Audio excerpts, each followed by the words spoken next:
Bueno, hola a todos. Vamos hoy con un vídeo de corrección de preguntas oficiales de la Ley Orgánica de Protección de Datos. Y como siempre, bueno, vamos corrigiendo las preguntas y vamos viendo un poquito lo que surja a colación de cada una de ellas para aprovechar y repasar. Vale, empezamos con esta primera, que la verdad es súper interesante y es un clásico de pregunta, porque nos dicen aquí cómo tiene que ser el consentimiento del afectado. Vale, primero un pequeño contexto para que entendáis esta. Deciros que, evidentemente, en materia de protección de datos, siempre cuando nos pidan datos, cuando recopilen datos nuestros, nos tienen que pedir el consentimiento. Vale, tenemos que prestar el consentimiento para que se puedan recoger datos nuestros. De ahí un poco la gracia del tema de la protección de datos, ¿no? Que si quieren datos tuyos, joder, que te los pidan y que tú consientas. Y lo que nos regulan aquí es cómo tiene que ser el consentimiento. Vale, os digo, la correcta es la A. Vale, la correcta es la A. El consentimiento es toda manifestación de voluntad, libre, específica, informada e inequívoca, a través de la cual aceptamos, ya sea con una declaración o con una aclaración afirmativa, que se traten nuestros datos personales. Vale, esa es la correcta, la A. Deciros que esta pregunta la he visto en montones de ocasiones y la verdad es que esta es una ley orgánica bastante nueva, ya lo veis, del año 2018. Tampoco es que haya muchísimas preguntas oficiales, al ser una ley más o menos nueva tampoco hay tantísimas. Y he visto bastantes, o sea, en proporción a las preguntas que hay un montón que son justo de esto. Y de aquí os diría que lo prioritario, bueno, primero entender un poco lo que os estoy comentando, pero de memorizar, yo me memorizaría sobre todo las 4 coletillas, o sea, los cuatro adjetivos que se le ponen a esa manifestación de voluntad, que tiene que ser libre, específica, informada e inequívoca. Vale, yo me quedaría con esas 4 palabritas. Vale, y lógicamente a través de esa manifestación de voluntad, pues aceptas, o bien diciendo de forma expresa que sí, diciendo expresamente que aceptas, o cubriendo la casillita, que es como hacemos en internet, cubres la casillita, le das a aceptar, y lo que haces es consentir que se traten tus datos personales. Vale, pero sobre todo quizá efectos de lo que os pudieran preguntar, de qué aspecto con el que podrían jugar para haceros las preguntas, los 4 adjetivos: libre, específica, informada e inequívoca. 4 palabras, se memorizan bien y merece la pena. Vale. Luego, por ejemplo, en la opción B nos dicen que también vale la no oposición expresa, y es falso, eso es falso. O sea, tienes que expresamente consentir. No vale con que no te opongas ya tácitamente asumimos que estás aceptando. No, tiene que haber una manifestación expresa, tienes que decirlo expresamente. ¿Vale? Entonces, la no oposición no bastaría.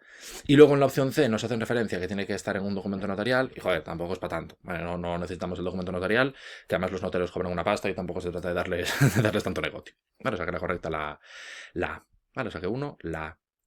Vale, y luego la 2, esta es otra de las súper habituales. Vale, hoy hice una selección de preguntas, quizá un poco buscando las que se dan con mayor frecuencia para optimizar un poquito el proceso, y estas de las súper habituales. Vale, aquí lo que nos preguntan es la edad que tienen que tener los menores para poder consentir que se traten sus datos personales. Vale, estas de las básicas, vamos, de las preguntas que con más frecuencia se hacen. Además, lo que yo os he comentado en otros vídeos son numeritos, pues un numerito y todo lo que son numeritos siempre son cosas que les encantan a los tribunales. Vale, entonces aquí, además fijaros que esta es versión difícil y me da un poco pie a desarrollaros un consejo que yo os he dado en otros vídeos, que es, la edad es 14. O sea, para que puedas prestar el consentimiento, para que se traten tus datos, tienes que tener 14 años. Bueno, haber cumplido los 14 años, ser mayor de 14 años, que lo que significa es tener ya cumplidos los 14 años. Ahora, si os fijáis, tenemos dos opciones en las que nos hablan de los 14 años, la C y la D. La A y la B nos hablan de 16. Esas ya, si sabemos el 14, lo descartamos. Pero fijaros que en la C y en la D, en ambas nos dicen 14 años, pero nos cambian un poquito la información de alrededor. Básicamente, la opción C nos dice 14 años, salvo que para algunos supuestos se puedan exigir la ratificación de los padres o tutores, y la D nos dice 14 años sin excepciones.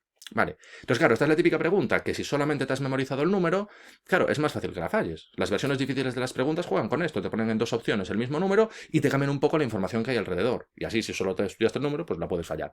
Entonces, en este caso concreto, es 14 años, salvo que una ley exija la asistencia de los titulares de la patria potestad o tutela. Vale, o sea que como norma general, a partir de los 14 años ya puedes consentir, pero puede ser que para algunos supuestos excepcionales no baste con tener 14 años, sino que además te tengan que prestar asistencia a tus padres o tutores. Vale, o sea que la correcta sería la C, tenemos excepción.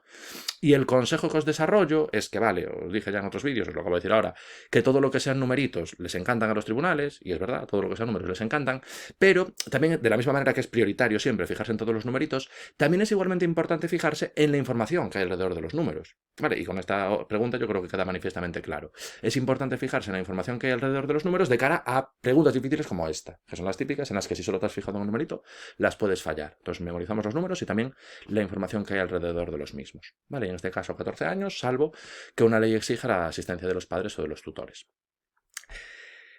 Vale, luego la 3, esta, bueno, es un artículo que también he visto bastantes preguntas y luego además, sobre todo, pensando que estos vídeos están orientados a colectivo médico, colectivo de sanitarios, esta es una pregunta, es una regulación que está muy adaptada a vosotros y por lo tanto yo creo que también perfectamente posible que os lo pregunten.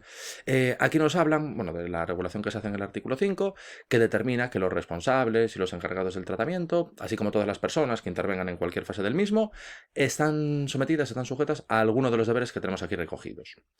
Vale, el deber es el de confidencialidad. La correcta es la de Dinamarca, es deber de confidencialidad. De aquí os hago pequeño comentario, porque, claro, nos hablan en el enunciado, o sea, la correcta es de Dinamarca. Pero ¿qué pasa? Que aquí en el enunciado nos están hablando de algunas palabritas que a lo mejor no tenéis ni idea de lo que son, perfectamente posible. Nos hablan de responsables, encargados, nos hablan de tratamiento. Claro, ¿qué son esas cosas? Bueno, son conceptos que se repiten una vez tras otra en las normas de protección de datos. Lo que tenéis que pensar es que el responsable es a quien tú le cedes los datos. O sea, quien te pide los datos, a quien tú le cedes los datos, es el responsable, que es el que se va a decidir qué se hace con esos datos. Ejemplo, os dais de alta en Facebook, le dais datos personales a Facebook, pues Facebook va a ser el responsable, ¿vale? Porque es a quien tú le estás dando los datos y es quien va a decidir qué se hace con esos datos. Y luego el encargado es una empresa, una persona que trabaja con los datos por cuenta del responsable. Vale, siguiendo con este ejemplo, pues imaginaros que vosotros le cedéis los datos a Facebook, Facebook es el responsable y que luego Facebook subcontrata a una empresa para que sea esa empresa la que trabaje con los datos. Vale, pues esa empresa que haya subcontratado Facebook sería el encargado. Vale, esa es la lógica.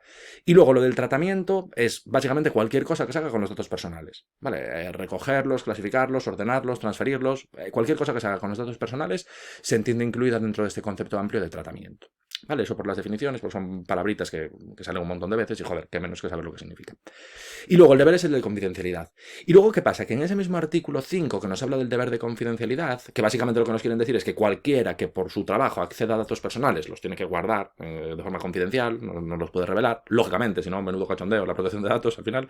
Y esto se introduce también en ese mismo artículo una regulación que está muy orientada a vosotros, que es lo del secreto profesional. ¿Vale? Y te dicen que son complementarios, o sea, que el deber de confidencialidad existe y también existe el deber de secreto profesional y se complementan el uno al otro. ¿Vale? O sea, que no es que uno haga desaparecer al otro, sino que ambos se mantienen. Por una parte, deber de confidencialidad por el hecho de participar en el tratamiento de datos y luego, por otra parte, también deber de secreto profesional por la profesión, por las actividades que desempeñáis. ¿Vale? O sea, que son deberes complementarios y ambos se van a mantener con plena vigencia. Vale, eso por aprovechar y repasar. Luego, pregunta cuarto, perdón, nos preguntan sobre el objeto de la ley. Vale, y estas normalmente en otras leyes son preguntas excepcionales, pero aquí, no sé por qué, pero de protección de datos he visto bastantes preguntas del objeto. Vale, el objeto es lo que se busca conseguir a través de la aprobación de una norma. Podríamos asimilar como con el objetivo, por así decirlo. O sea, lo que se busca conseguir cuando se aprueba una norma. Vale, y esto os la puse, primero porque he visto varias del objeto, y luego además porque también nos vale para repasar de la Constitución. Ya que estamos, joder, pues luego comentamos. La correcta es la D de Dinamarca. Vale, tiene varios, o sea, se persiguen varios objetivos, el objeto es, digamos, amplio en esta ley orgánica, pero de las opciones que tenemos aquí, la correcta es la D de Dinamarca. Garantizar los derechos digitales de la ciudadanía conforme el mandato establecido en el artículo 18.4 de la Constitución. Vale, correcta de Dinamarca. Aquí, si os acordáis, en los vídeos estos que estuvimos viendo de la parte de la Constitución, había bastantes preguntas que eran de los derechos fundamentales. Había bastantes preguntas orientadas un poco a saber ubicar qué derechos son fundamentales y cuáles no. El 18.4, es derecho fundamental. ¿Vale? Esto se ubica en el derecho al honor, a la intimidad personal y a la propia imagen. Ese es el contenido del artículo 18, es derecho fundamental. Y de aquí incluso, y esto os lo digo como curiosidad, pero es algo que la verdad a mí siempre me ha llamado la atención, aquí es muy curioso lo que dice literalmente la Constitución. ¿Vale? Y en este punto realmente es que tuvieron un carácter increíblemente visionario los padres de la Constitución. O sea, de la misma manera que la Constitución tiene cosas que son anacrónicas, que parecen del siglo XVIII, por ejemplo, que se le da prioridad al varón con respecto a la mujer en la sucesión a la corona, increíble, o sea, increíble que en el siglo XXI siga siendo así, pero bueno, y tiene algunas otras cosas que son para llorar, la verdad, pero en este punto fueron unos visionarios. ¿Por qué? Porque lo que dice el 18.4 en concreto es que la ley regulará el uso de la informática para garantizar el derecho a la intimidad de las personas. Y dices tú, joder, en el año 78, que la Constitución es del año 78, tiene mucho mérito que en el año 78, que bueno, yo no estaba vivo ni de lejos, me quedaban unos bastantes años para nacer, y me imagino que muchos de vosotros tampoco, pero bueno, que en el año 78, que apenas había ordenadores, joder, no me quiero ni imaginar cómo serían los ordenadores, seguro que no había internet, o sea, era todo como muchísimo más básico de lo que es ahora. Pero que ya en ese momento los padres de la Constitución tuvieran la visión suficiente para darse cuenta de todos los problemas que internet y que los ordenadores podían suponer para temas de protección de datos, realmente unos visionarios. En ese punto unos visionarios. En otras cosas, bueno, me ahorro el comentario. Pero bueno, en otras cosas es para llorar. Pero en ese punto realmente unos visionarios. Las cosas como son hay que reconocerlo. Vale, así que nada, es un poco como anécdota, repasamos el 18 de la Constitución y acordaros, parte del objeto, pues efectivamente, garantizar esos derechos digitales de la ciudadanía, que haciendo honor a ese mandato del 18.4. Bueno, es el 4 de Dinamarca. Y luego la 5, esta es una de las innovaciones y además una de las cosas que, por lo menos desde mi punto de vista, era muy necesario regular, es el tema de cómo actuar con temas de datos personales que pueda haber por internet circulando respecto a las personas fallecidas. Vale, entonces, bueno, vemos la pregunta y os doy un pequeño contexto. Aquí nos pregunta, digamos, como quiénes van a poder ejercer derechos en nombre de personas fallecidas en materia de protección de datos. Nos dice, podrán dirigirse al responsable o al encargado del tratamiento de datos, al objeto de solicitar el acceso a los datos personales de la persona fallecida y, en su caso, rectificación o supresión, ¿quién de los siguientes? Vale, esta pregunta está hecha muy a pillar. O sea, yo me imagino que a lo mejor no os habréis estudiado muy exhaustivamente tampoco la ley orgánica, pero bueno, esto de deciros que aun habiéndolo estudiado, esta pregunta es bastante a pillar. Vale, aquí la correcta es la C de Cáceres. Vale, de las que tenemos aquí están legitimados para ejercer derechos en nombre de personas fallecidas en temas de protección de datos, las personas vinculadas al fallecido por razones de hecho. Vale, ¿qué pasa? Que hay regulación muy parecida a lo que tenemos en las opciones A, B y D. Pero ¿qué pasa? Que aquí lo que nos están diciendo las opciones A, B y D son personas que los familiares designaran expresamente para ello, o instituciones que los familiares designaran expresamente para ello, o la combinación de ambas, que es lo que tenemos en la D, personas o instituciones que los familiares designaran expresamente para ellos. Y no es así. Lo que es personas o instituciones que la persona fallecida hubiera designado expresamente para ello. Pero esto, si lo lees rápido, es fácil que no te des cuenta, y esto lo he contrastado yo con alumnos míos, ¿eh? Mucha gente lo falla porque es verdad que lo de personas designadas es, instituciones designadas es, pero claro, son personas o instituciones designadas no por los familiares, sino por la propia persona fallecida. Entonces aquí recapitulamos, os digo toda la regulación, porque aquí preguntan esto, pero os podrían hacer otra pregunta similar. Ahí lo que tenemos es que van a poder ejercer derechos en nombre de las personas fallecidas, primero, las personas vinculadas al fallecido por razones familiares o de hecho, o sea, familiares, digamos, de su sangre o familiares políticos, y luego también personas o instituciones que la propia persona fallecida hubiera designado de forma expresa, ¿vale? Que eso es lo que sería como el testamento digital. Vale, entonces eso, las personas vinculadas por razones familiares sí, las personas vinculadas por razones de hecho también, que es la opción correcta, la C de Cáceres, y luego también personas e instituciones designadas expresamente por el fallecido, no por los familiares. Vale, por esa referencia a los familiares son incorrectas la A, la B y la D de Dinamarca. Vale, 5 correcta, C de Cáceres. Y luego, fijaros, la última que tenemos para este vídeo, también relacionada con lo que os comentaba del deber de confidencialidad, fijaros que aquí, ya os las ordenase a propósito, evidentemente, las preguntas, fijaros que aquí ya nos hablan del deber de confidencialidad y de secreto profesional. Lo que os comentabas, va todo en el mismo pack, en la misma regulación del artículo 5, nos hablan del deber de confidencialidad y del de secreto profesional, que acordaros que son complementarios. Entonces, deber de confidencialidad y deber de secreto profesional, tanto de responsables como de encargados, aquí lo que nos dicen es durante cuánto tiempo se va a mantener.